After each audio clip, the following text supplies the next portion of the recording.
எனக்கு அன்பானவர்களே, இயேசு கிறிஸ்துவின் நாமத்தில் உங்களை வாழ்த்துகிறேன். மீண்டும் ஒரு வார்த்தை, இவ்விடத்தில் சமாதானத்தை கட்டளையிடுவேன் என்று சொன்னார். இது ஆண்டவருடைய ஏக்கம், தேவனுடைய விருப்பம். அவர் சமாதானத்தின் தேவன். அப்போ அவருடைய மனமெல்லாம் எல்லா இடத்திலும் எல்லாருக்கும் சமாதானத்தை, அவருக்குள்ளே என்ன குணம் இருக்குது அதை தானே கொடுக்க விரும்புவார், ஆசைப்படுவார்.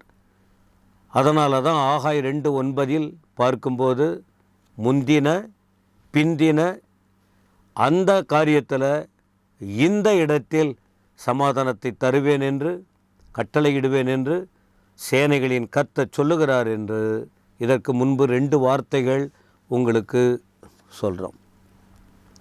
எவ்விடத்தில் சமாதானம், எதற்கு சமாதானம்? இப்போ இன்னைக்கு கூடுதலாக சில சிந்தனைக்கு சமாதானம் எப்படி வந்தது? சமாதானம் ஆண்டவர் கட்டளையிட்டார். இது ஆண்டவருக்கு சொந்தமானது, மனுஷன் நிலைமை அது. அப்போ எப்படி அந்த சமாதானம் வந்தது? ஒரு குறிப்பாக தூரமான ஒரு நபர் இந்த இடத்துல குழப்பம். இப்போ இன்றைக்கெல்லாம் ஃபோன் மூலமாக தொடர்புகள், பேச்சுவார்த்தைகள் பேசுறது. இருந்தாலும் அநேக தூதர்கள் வருவாங்க, தூதுவர்கள். ஒரு நாட்டுக்கும் இன்னொரு நாட்டுக்கும் பேச்சுவார்த்தை நடக்கும். அது நோக்கம் என்ன? குழப்பமடைவதற்கல்ல, சமாதானம் உண்டாவதற்கு. அப்போ சமாதான குழுவாக அரசியல் ரீதியிலும் தேர்தல் நேரத்திலும் எந்த ஒரு ஒப்பந்தம் கையொப்பம் விட வேண்டும் என்கிற சூழ்நிலை வந்தாலும் இப்படி சமாதான தூதுவர்கள் அனுப்பி தீர்மானித்து, நோக்கம் குழப்பமல்ல, அமைதியாக இருக்கணும் என்பதற்காக முயற்சிப்பார்கள். அப்போ அப்படி இருக்கும்போது இந்த இடத்துல சமாதானத்தை கட்டளையிடுமென்னு சொன்னார். அப்போ அங்கே சமாதானம் குறைந்து போனது. எதற்கு சமாதானம் வேண்டும் என்கிற விளக்கத்தையும் பார்த்தோம். ஆனால் அந்த சமாதானம் எப்படி வந்தது அப்படின்னு சொன்னால், இது மனிதனுடைய ஞானத்தால் அல்ல, இது மனிதனுடைய முயற்சியால் வந்ததல்ல, இது மனிதனுடைய பேச்சினால் வந்ததல்ல. இதற்காக மனுஷன் ஒன்றும் ஒரு பெரிய தியாகத்தையும் செய்ததில்லை. சிலர் சொல்லிக்குவாங்க, என்னால் தான் அவங்க சமாதானமாக இருக்காங்க, நான் தான் அந்த சமாதானத்துக்கு காரணம். சந்தோஷம். ஆனால் இந்த சமாதானம் எப்படி வந்தது அப்படின்னு சொன்னால், இதற்கு முழுக்க முழுக்க மனிதன் அல்ல, பரலோகத்தின் தேவன். பரலோகத்தின் தேவன். இன்னும் சொல்லப்போனால் அவருடைய வாக்குத்தத்தங்களால், ஆண்டவர் அருளின வாக்குத்தத்தங்கள், அவர் உள்ளத்தில் இருந்த வார்த்தை, வேதத்தில் எழுதப்பட்ட வார்த்தை, இதை தூதர்களால் பரிசுத்தவான்களால் ஜனங்களுக்கு விளக்கப்பட்ட அனுப்பப்பட்ட வார்த்தை. இந்த வார்த்தையினாலே ஜனங்களுக்கு சமாதானம் வந்தது. இன்னும் சொல்லப்போனால் சமாதானம் எப்படி வந்தது? பிதாவாகிய தேவனுக்குள் இருந்தது. வார்த்தையாகிய தேவன் இந்த பூமிக்கு வந்தார். அந்த வார்த்தையாகிய தேவன் மூலமாக தான் சமாதானம் இந்த பூமிக்கு வந்தது.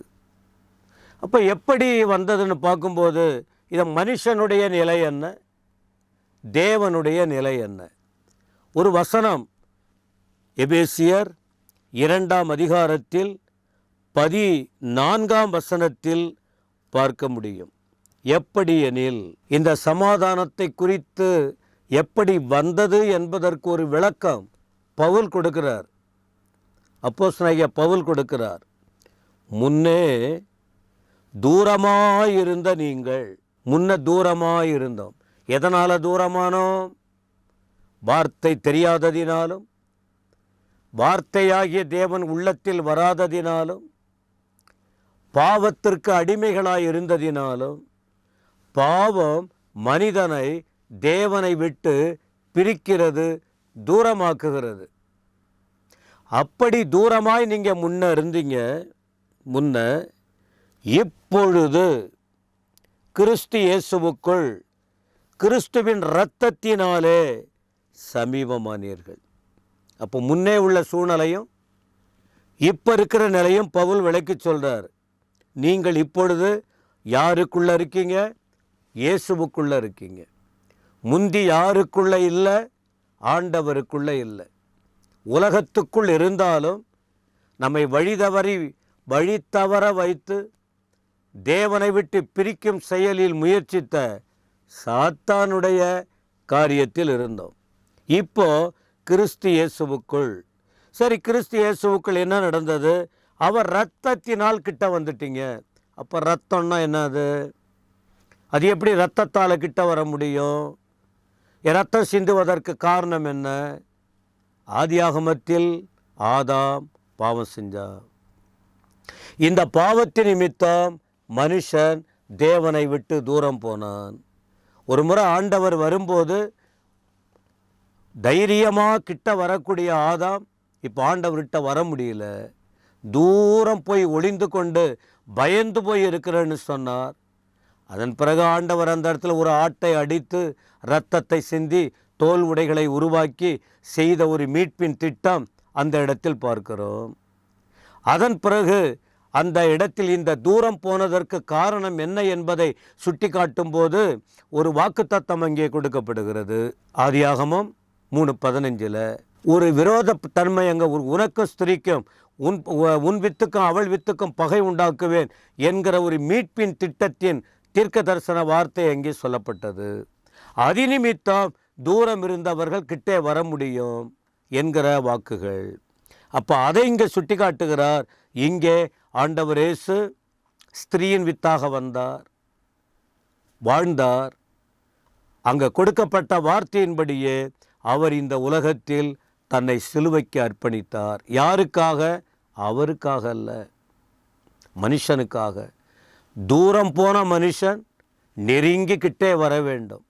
யாரை விட்டு மனுஷன் தூரம் போனான்? தேவனை விட்டு தூரம் போனான். இப்போ என்ன செய்ய வேண்டும்? தூரத்தில் இருக்கிற மனுஷன் கிட்ட வர வேண்டும். இதற்கு தான் தூரமான இடத்திலிருந்து, பரலோகத்திலிருந்து இயேசு இந்த உலகத்தில் வந்து என்ன செஞ்சார்? தன் ஜீவனை கொடுத்தார், இரத்தத்தை சிந்தினார். அதனால் சமீபம். எப்படியெனில் அவரே நம்முடைய சமாதானக்காரனர். சமாதானம் இல்லாத போச்சு, அவரே சமாதானக்காரனர். அவர் இரு திறத்தாரையும் ஒன்றாக்கி பகையாய் நின்ற பிரிவினையாகிய நடுசுவரை தகர்த்து அதன் பிறகு அவர் எந்த அளவுக்கு ஒரு ஐக்கியத்தை உண்டாக்கினார் இந்த சமாதானத்துக்காக என்று பார்க்கிறோம். எனக்கு அன்பானவர்களே, உங்கள் வாழ்க்கையில் சமாதானம் இல்லாமல் தவிக்கிறீர்களா? நமக்காக சிலுவையில் அடிக்கப்பட்ட இயேசு தூரம் இருக்கிறவர்களை ஒப்புரவாக இணைத்து சமாதானத்தோடு வாழ ஒரு வாய்ப்பு கொடுக்கிறார். இப்படிப்பட்ட வார்த்தைகளை கவனமாக கேளுங்க. நம்முடைய நிலை எங்கே இருக்குன்னு பாருங்கள். நீங்கள் துக்கத்தோடு இருக்க வேணாம், சமாதானமாக இருக்கணும்னு ஆசைப்படுகிறார். இயேசுவே சமாதானக்காரனர். உங்களுக்கும் அதை கொடுக்க வல்லவராக இருக்கிறார். கர்த்தர் உங்களை ஆசீர்வதிப்பாராக. ஆமேன், ஆமேன்.